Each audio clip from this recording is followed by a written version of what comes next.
আমরা এখন আছি মারাইতং পাহাড়ের একদম চূড়ায়, যেটা মারাইতং পাহাড়ের সর্বোচ্চ, যেটার উপরে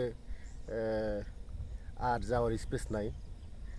এখান থেকে মনে হচ্ছে যে সামনে আমরা আহ, দেখতে পাইতেছি, মনে হয় যেন এটা সাগর না মেঘের সাম্রাজ্য। অনেকটা অনেকটা বুঝতে আমাদেরই, মানে যে দর্শকরা বুঝতে পারবেন কি না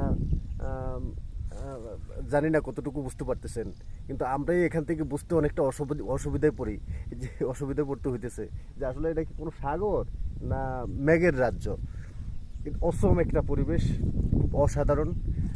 মানে টোটাল আমরা দুইজন বন্ধু আসছি একসাথে, মানে এই দৃশ্যটা আমাদের মানে মন কাটছে, মানে একদম অন্যরকম মন কাটছে।